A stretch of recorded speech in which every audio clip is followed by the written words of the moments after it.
Morning, সবাইকে জানাই মেঘালয়ের রুমার সংসারে ওয়েলকাম। তোমরা সবাই কেমন আছো? আশা করি ভালো আছো। একটা মেঘলা দিনে সকাল সকাল ব্লগটা শুরু করলাম। এই যে আকাশটা পুরো ঢেকে গেছে মেঘে। আমাদের পাহাড় কিন্তু আর দেখা যাচ্ছে না, পুরো মেঘে ঢাকা। আর গুরুম গারুম আওয়াজ হচ্ছে, দূরে বিদ্যুৎ চমকাচ্ছে, মনে হয় শিলংয়ের দিকে খুব জোরে বৃষ্টি নেমেছে।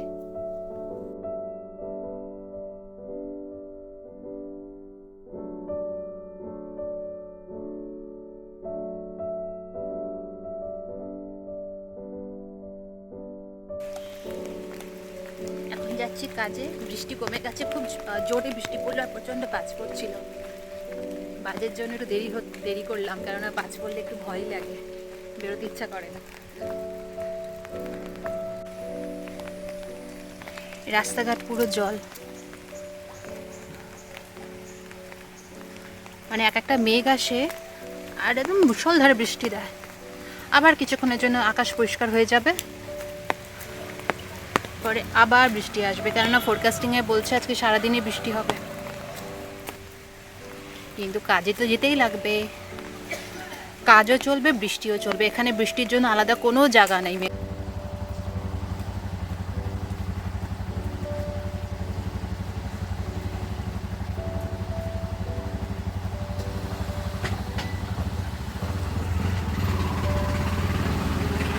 আজকে সকালে আর জামা কাপড় মেলার সুযোগ পাইনি, তাই কাজ থেকে ফিরে ছাদে জামা কাপড় দিয়েছিলাম। আমি জামা কাপড় দিয়েছিলাম এই 1:45 নাগাদ।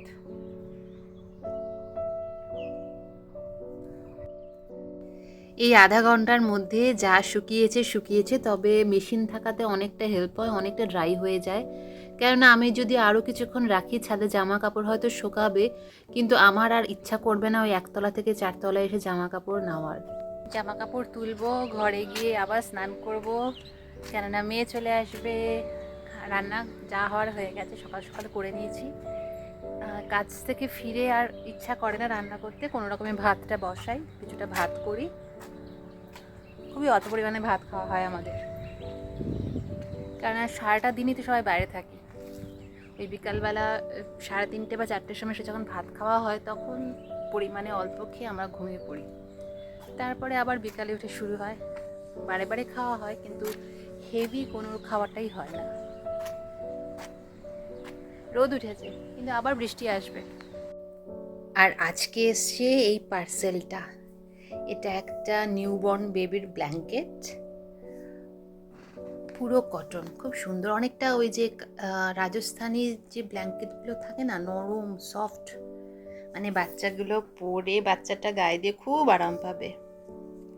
ওর রায় সিটিং সেরিমনি, অন্নপ্রাশন আছে, সেটা আজকে এসে পৌঁছেছে, কিন্তু আমরা ভেবেছিলাম হয়তো প্রোগ্রামটার পরের দিন আসবে, দেখার ছিল, কিন্তু থ্যাঙ্কস টু অ্যামাজন ঠিক আসল সময়ে পৌঁছে দিয়েছে। আর তার সাথে এসছে আমার ঘরের আমার বড় বাচ্চার জন্য এই ফেব্রিকের কালার।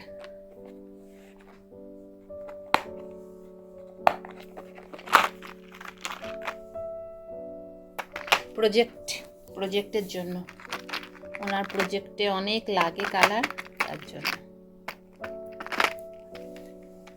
12 কালার্স।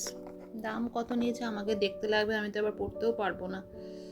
যাই হোক, কার্টুন ড্র করতে লাগবে, যখন প্রজেক্টটা হবে তখন আবার ভিডিওতে দেখাবো। তবে আমি খুব হ্যাপি যে এইটা সুন্দরভাবে এসে গেছে। পুরো একটা দিন স্কিপ করে আজকে সকালটা তোমাদের সঙ্গে শেয়ার করছি। কাজের দরকারে হাজব্যান্ড 4:30-র সময়, ভোর 4:30-র সময় বেরিয়ে গেছে গাড়ি নিয়ে। যখনই হাজব্যান্ড গাড়ি নিয়ে যায়, ও চেষ্টা করে আর্লি মর্নিংয়ে বেরোতে, কেননা অনেকটা পথ ট্রাভেল করতে লাগে পাহাড় থেকে নেমে, তারপর গুয়াহাটি বা যেই দিকেই যাক না কেন, ফলে সকাল সকালই বেরিয়ে যায়। আর যখন হাজব্যান্ড বেরোয়, আমরাও অটোমেটিক্যালি উঠে যাই, ঘুম থেকে উঠে যাই। আর আজকে হচ্ছে ওই বাচ্চাটার মুখে ভাত, ফলে আমাদের 2টোর পরে যেতে লাগবে, ফলে রান্না করার কিছুই নেই, শুধু একটুখানি ব্রেকফাস্ট বানাবো আর সারাদিন রিল্যাক্স মুডে কাটাবো। আমি এখানে বসে চা খাচ্ছি, আর আমার পিছনে কিন্তু ছোটটা বসে নন স্টপ খেলেই যাচ্ছে। অনেকক্ষণ ধরে বলছি যে ব্রাশ করে দুধ খেয়ে একটুখানি পড়াশোনা করার জন্য, কিন্তু কে কার কথা শোনে। আনভি টুক,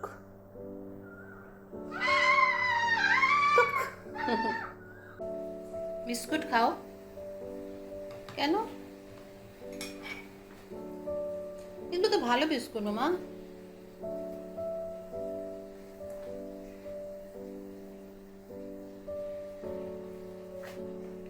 অনেক চিন্তা ভাবনা করে তবে এটাই ডিসাইড করলাম যে আমি আজকে শাড়ি পরবো, কেননা সবসময় সালোয়ার কামিজ যেসব পরেই চলে, শাড়িগুলার পরাই হয় না। অনেক শাড়ি এখনও রয়েছে যেগুলো প্রায় 4-5 বছর হয়ে গেছে, আমি এখনও টাচ করিনি, কেনা হয়েছে কাবার্ডে ঢোকানো।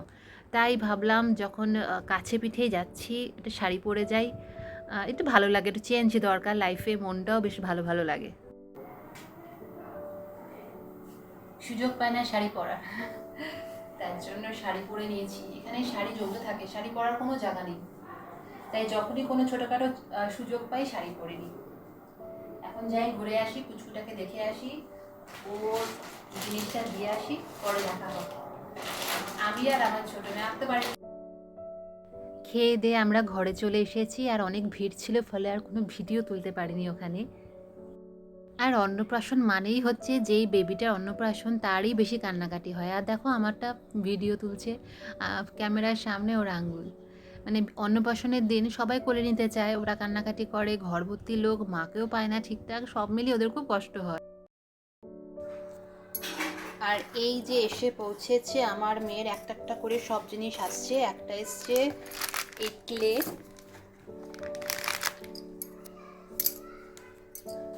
আর একটা এই চার্ট পেপার। স্কুল থেকে একটার পর একটা প্রজেক্ট আসে আর মাথা ব্যথাটা চলে আসে ডাইরেক্ট মাদের উপর, তবে কিছু করার নেই, এটাকে নিয়ে চলতে রাখবে, এটাই তো জীবন। ভিডিওটা ভালো লাগলে সাবস্ক্রাইব করো, লাইক করো অ্যান্ড কমেন্ট করো। তোমাদের সঙ্গে দেখা হবে নতুন আরেকটা দিনে আরেকটা ভ্লগ নিয়ে। তবে চলো আমরা সবাই মিলে প্রার্থনা করি যেন যুদ্ধ থেমে যাক, শান্তি ফিরে আসুক। যুদ্ধ ইজ নট এ সলিউশন, আগেও কেউ জেতেনি, ভবিষ্যতেও কেউ জিতবে না। যুদ্ধের আরেক নাম হচ্ছে ধ্বংস, ও হচ্ছে মানব জীবনের একটা শত্রু।